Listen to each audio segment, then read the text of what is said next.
Hello everyone. So today we are going to discuss on the histology of kidney. Before discussing the histology or microscopic feature, firstly we'll discuss about the macroscopic features related to kidney. So the macroscopic features related to kidney. So kidney, it has a lateral convex border, medial concave border. So this is what convex lateral border, concave medial border, which will continue down as ureter.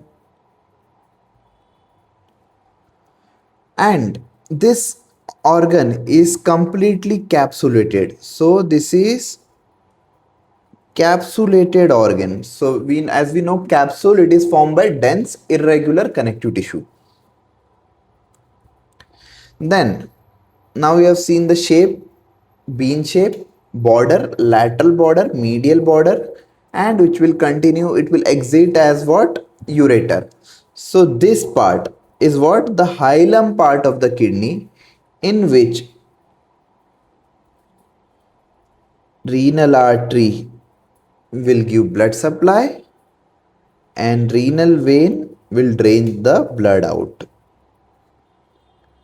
And now this ureter will continue above to the this ureter will continue above to form renal pelvis. So this renal pelvis will continue to form major calyx, and this major calyx will divide multiply to form minor calyx. So in this diagram, so I am making, these are all what? Minor calyx. So this all are what? Minor calyx, which is connected above to some pyramidal structure that is called as renal pyramid.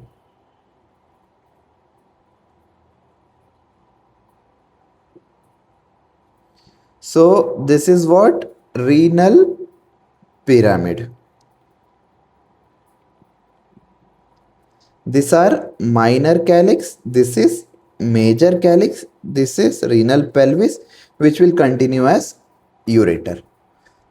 Now we'll divide the internal features of the kidney into two parts. So this was all about the external features. Now the internal features related to the kidney.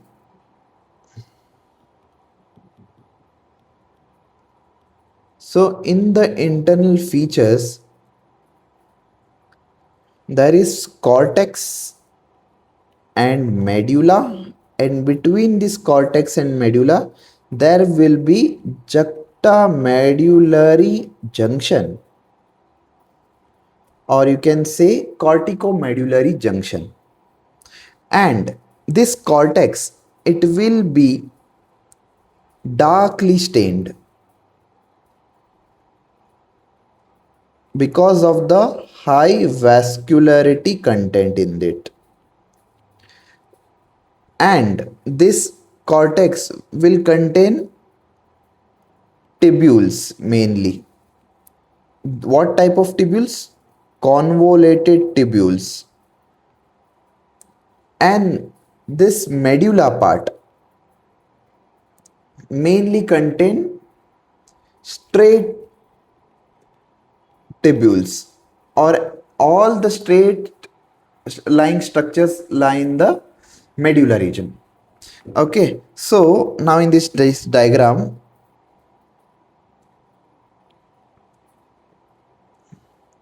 so this outer whole surface,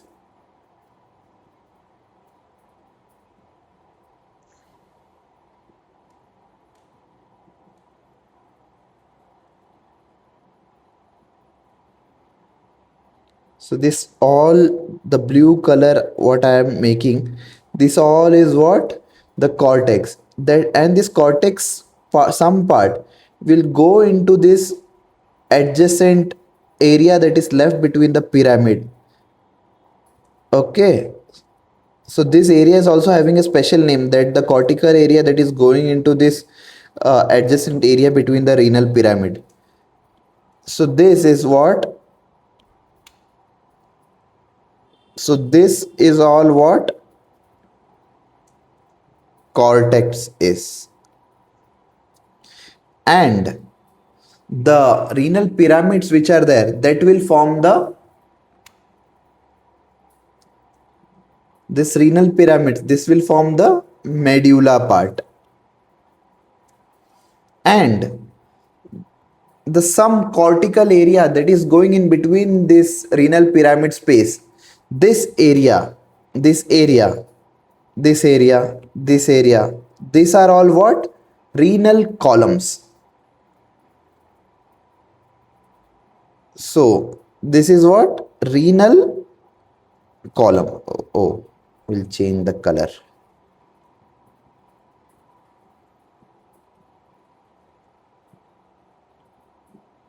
Renal column. And the spaces between the calyces,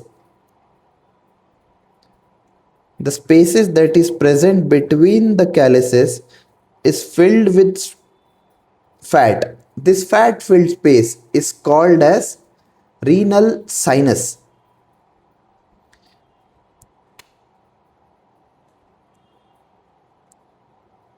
Renal sinus. So now what term we have seen?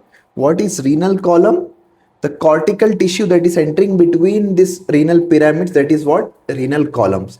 And what is renal sinus? The fat filled space between the calyces is what? Renal sinuses.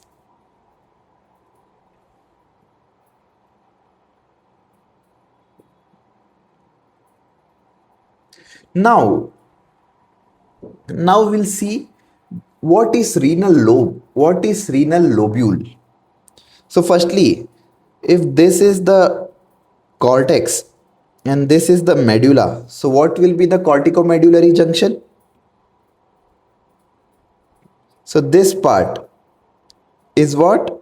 Corticomedullary or juxtamedullary junction.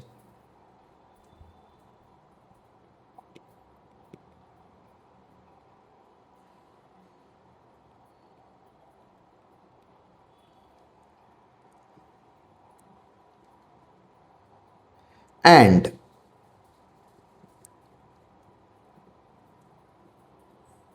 this part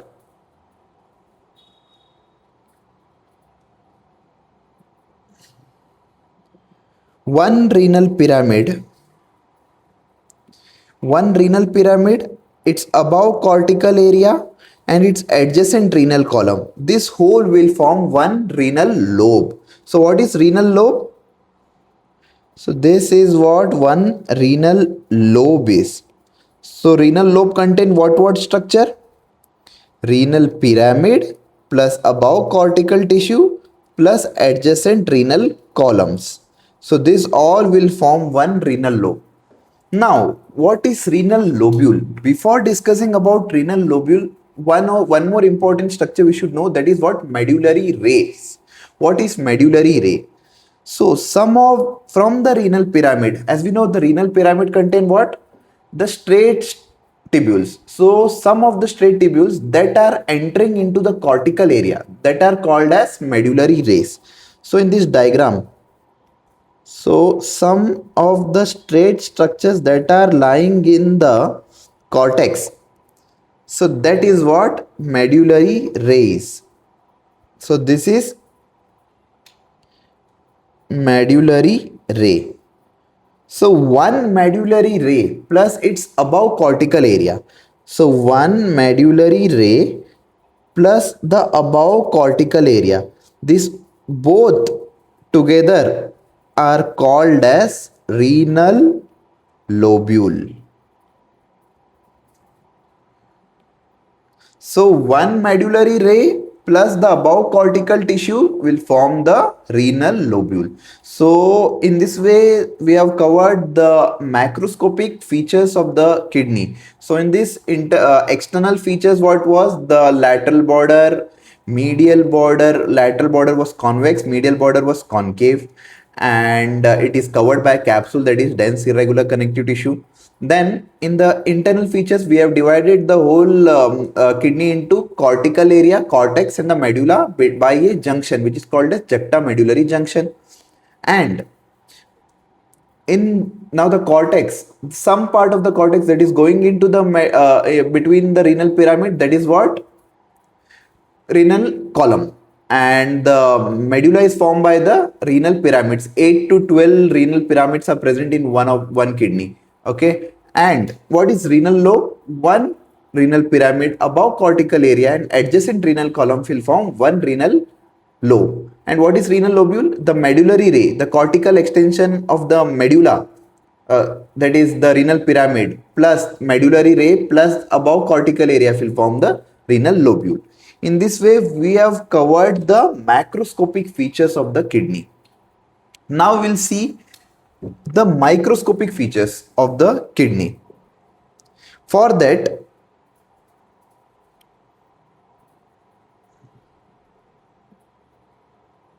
we should know one term, that is uriniferous tubule. What is this uriniferous tubule? It is a specialized structure that is present in the kidney for making of, or you can say production and excretion of the urine. The system that is present, it is called as uriniferous tubule. This uriniferous tubule contains two structures, that is what? Nephron and collecting tubules. This nephron, as you all know, what is nephron? It is the functional unit, structural and functional unit of the kidney. And each kidney, there are 1 to 4 millions of nephrons present in each kidney. Now, this nephron also will divide into two parts, renal corpuscle and renal tubule.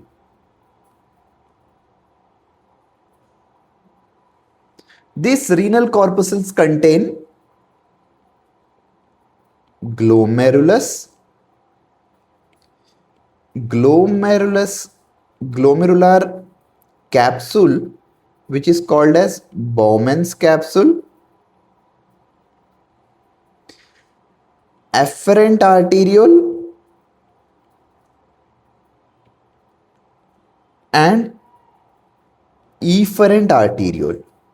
And this renal tubule contains proximal convoluted tubule, loop of Henle, and distal convoluted tubule. And this collecting part also we will discuss here only. This collecting part will have, firstly, this nephron will be connected to the collecting tubules by one connecting tubule, and this connecting tubule will further form collecting tubule, and this collecting tubule will drain into collecting duct. And this collecting duct, the end part of the collecting duct, so if, for example, if this is the renal pyramid, so in this renal pyramid all the straight structures are present. So at the end where it will open into the collecting duct, and in this duct, the main apex of the pyramid, there will be the terminal duct that will end into the minor calyx. So that terminal duct is called as papillary duct of Bellini.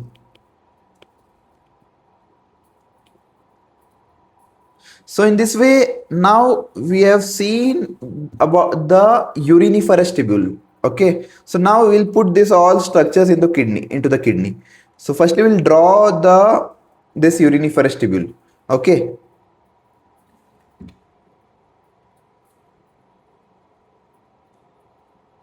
So this I am making, this is Bowman's capsule, and this Bowman's capsule will continue down in a very convoluted manner.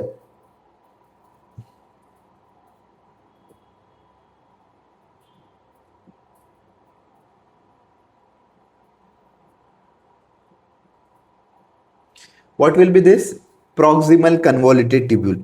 This proximal convoluted tubule will form the thick descending segment of the loop of Henle and thin segment descending segment of the loop of Henle. This thin descending will continue to form thin ascending, then this thin ascending will continue to form thick ascending group part of loop of Henle, which will further again form convolution. So what will be this? But it will be less convoluted than the PCT. So this will be what? DCT. And this DCT will go and connect to what? Collecting part by what? Connecting tubule, and it will go and connect the collecting part, or you can say collecting duct. So this is what I've made the parts. What part is missing in this? The glomerulus and the afferent and efferent arteriole. So this is afferent arteriole, which is coming into this Bowman's capsule, and it will form full tuft of capillaries. This tuft of capillaries is called as glomerulus, which will continue outside to form efferent arteriole. So now chalo, let's name this. So what is this? Afferent arteriole, glomerulus, efferent arteriole. And this is what? This double layered structure is what? Bowman's capsule. So this all together will form what? Renal corpuscle. This is PCT. This is thick descending segment of loop of Henle. This is thin descending segment of loop of Henle, and here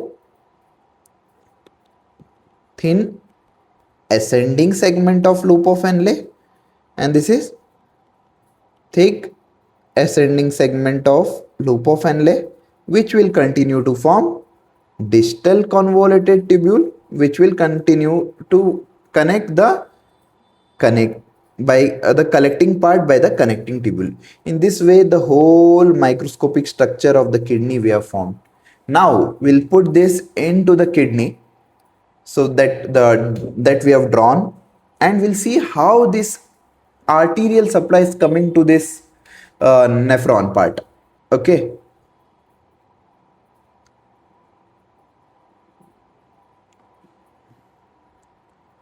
So for example, again I am making the kidney.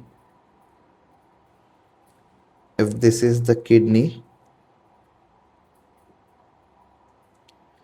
and here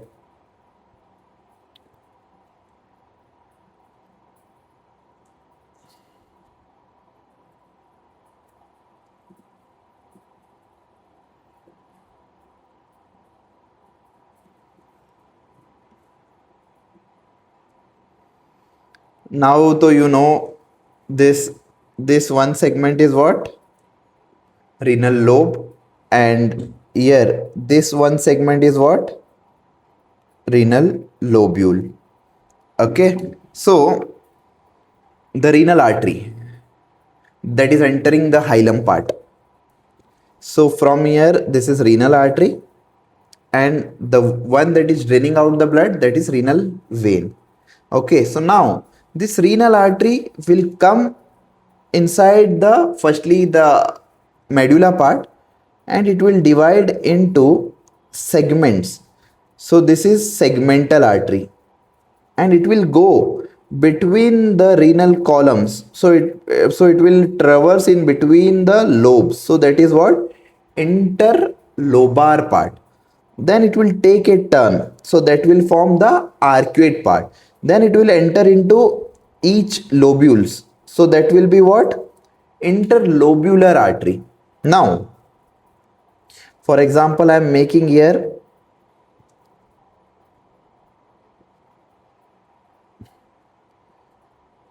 so what I am making, Bowman's capsule, PCT, loop of Henle, DCT, which will connect to the collecting part. Okay, so what arterial structure we have seen already. So this is renal artery, this is which will further bifurcate into segmental artery. This is interlobar artery. The turning, that is turning on the renal medulla, that is what arcuate artery. And when it is entering into each lobe, that will be interlobular artery. And now this interlobular artery will go towards the Bowman's capsule to form what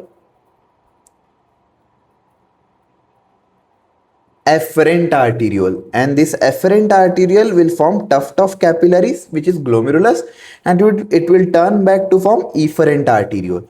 Then this efferent arteriole will what go and travel around this the PCTs to which will called as peritubular arteries. Then it will cover this capsule, loop of Henle, which is called as vasa recta. So what is this? This is afferent arteriole, this is glomerulus, efferent arteriole, and that is covering the convoluted tubule, that is called as peritubular capillaries, and that is covering the loop of Henle, that is called as vasa recta. Recta means what? Straight. Then it will further continue as what? Now it will continue as vein. So same, um, interlobar vein, interlobular vein, interlobar vein, then it will continue as renal vein. So in this way, how the afferent arteriole is formed. So the renal artery, it will come in the medulla section to form in segmental artery, then it segmental artery run between each lobe to form interlobar artery, then it will take a turn to form arcuate artery, then this arcuate artery will run in each lobule to form interlobular artery, then this interlobular artery will enter into this Bowman's capsule to form afferent arteriole, then it will form tuft of capillaries, then efferent arteriole, then it will continue around the convoluted tubules as peritubular capillaries, then it will run along the loop of Henle as vasa recta, then it will drain out as interlobular vein, interlobar vein, and renal vein. So in this way, now we have understood how this afferent arteriole has come and entered the Bowman's capsule. So now you can say, so this is afferent arteriole, glomerulus, efferent arteriole, which is continuous PCT, then thick limb, thin limb, thick limb, thin limb, thick limb, DCT, connecting part and collecting. Now we'll see firstly this renal corpuscles. Okay, so what things come under this renal corpuscle? So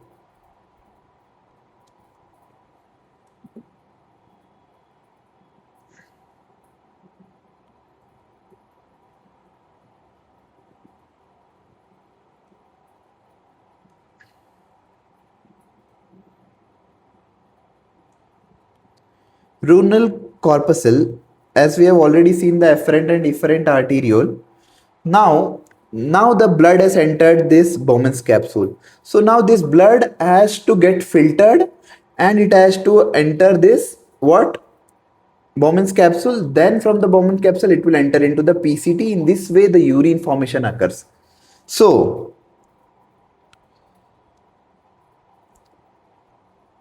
the glomerulus is what? Tuft of capillaries, and below that the Bowman's capsule is there, which has two layers. What are the two layers? Parietal layer, that is coming in close relation to the tuft of capillaries, and visceral layer. Between this parietal and visceral layer, the space, this is called as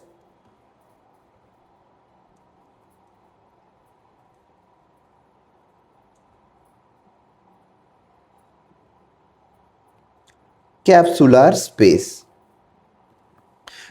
Now this parietal layer, which is coming in close relation to the tuft of capillary, it has one special cell that is called as podocytes. And in between this tuft of capillaries and the parietal layer, there will be one specialized connective tissue along with some cell present. So that is called as mesangium. So this mesangium contain mesangial cells plus matrix. So it has two roles. One, it will give structural support,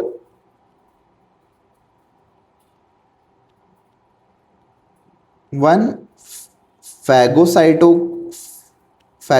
role, and one more role is contraction of these blood vessels for regulation of the blood flow.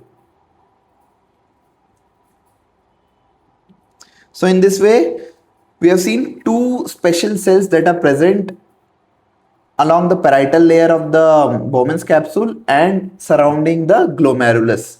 So what are they? Podocytes and what? Mesangium. So this mesangium has a structural support role, a phagocytic role, and contraction of the blood vessels for regulation of the blood pressure, because the blood is flowing through is to control the pressure of the blood. Now, so the blood will enter from the afferent part, it will come into this part, then it will go into this part. So there should be some barrier that is formed between the blood and the urine. So this barrier is called as filtration barrier.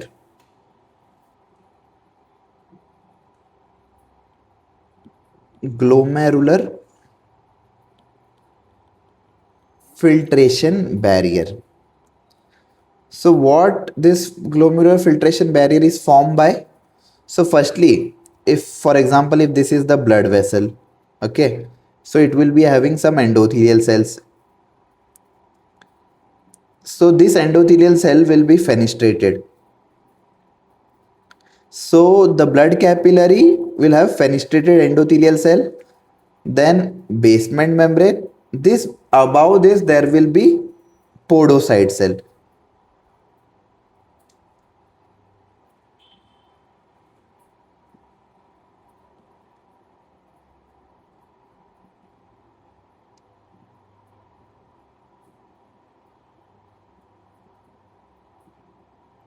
So this is podocyte.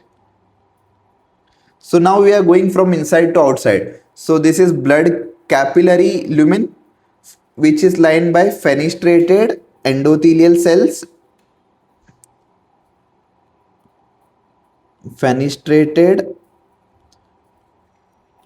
endothelial cells. Then continuous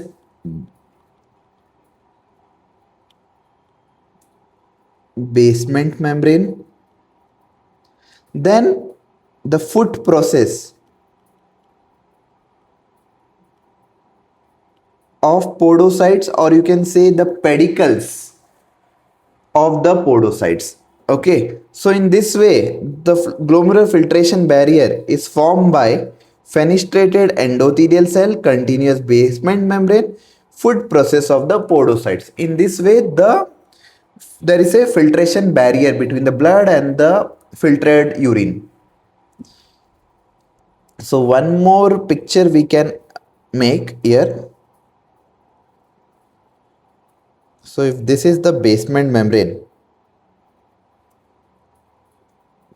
these are the fenestrated endothelial cells,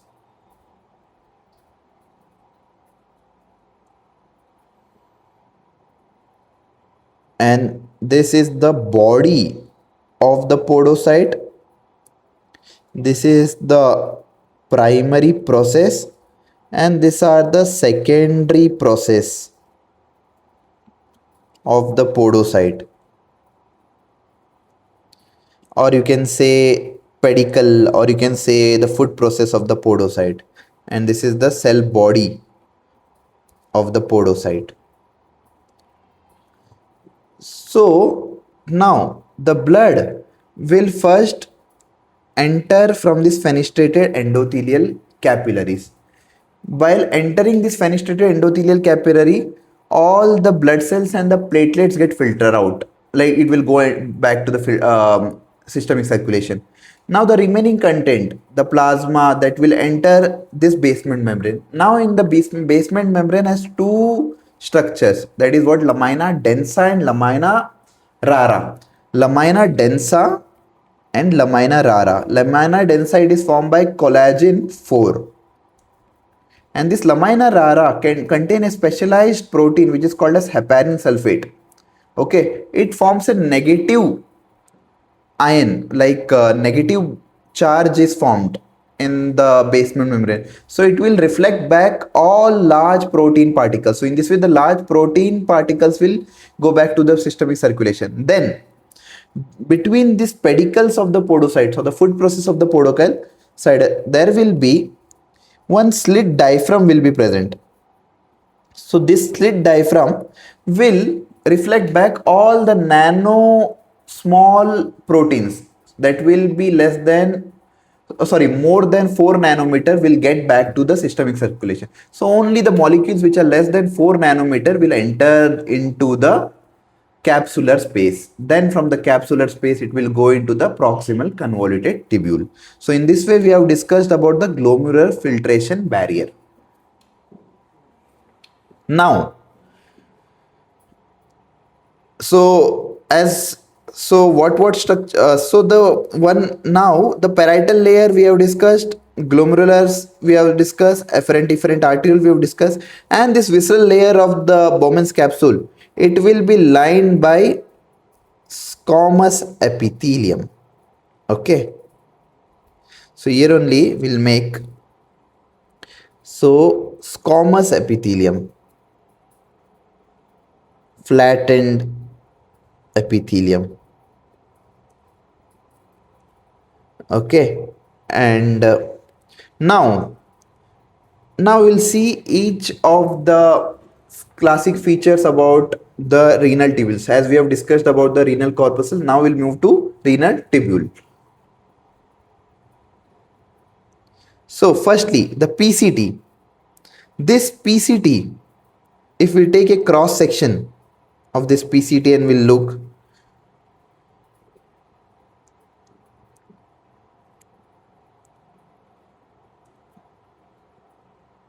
it will have simple cuboidal epithelium and it will be covered by what is this? Microvilli. So you can say simple cuboidal epithelium with microvilli or brush border, and the cytoplasm will be eosinophilic.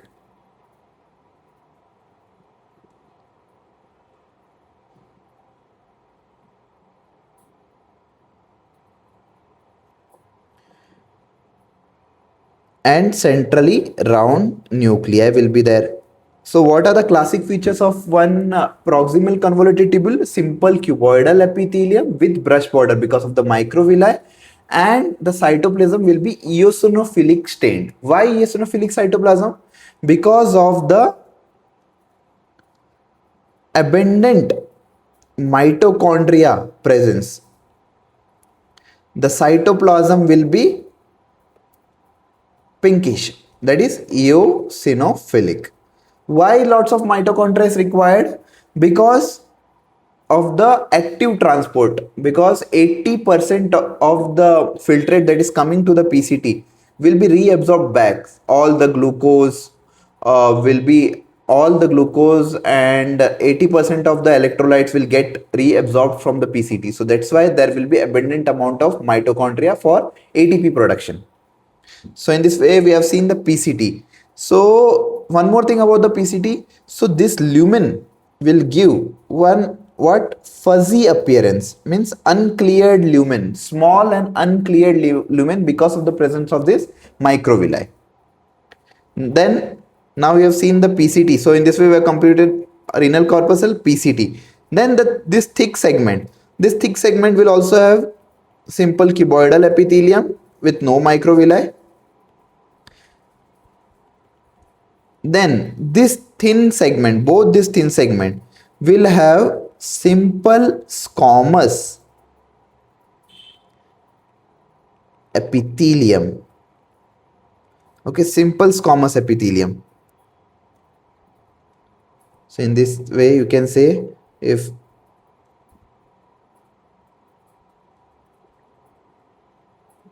flattened cell, simple squamous epithelium. Okay, so in this way both the thin segment of the loop of Henle we have simple squamous epithelium. Then we'll come back to DCT. This DCT, if we'll take a cross section of the DCT,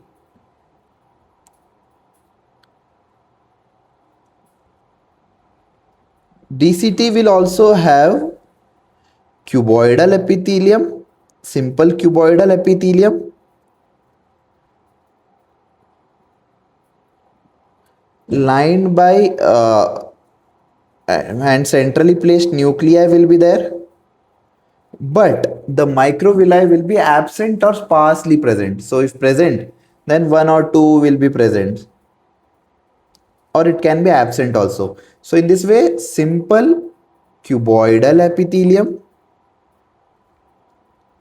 with clear lumen. In the PCT the lumen was fuzzy, not clear. In this clear lumen, large clear lumen, and the cytoplasm will be less eosinophilic because less number of mitochondria will be present. Because in till the urine, the ultrafiltrate that is filtered from the renal corpuscle, then it will come to PCT, then the loop of Henle. Till then the most of the amount of the substance of the blood, that is the plasma content, will get reabsorbed back.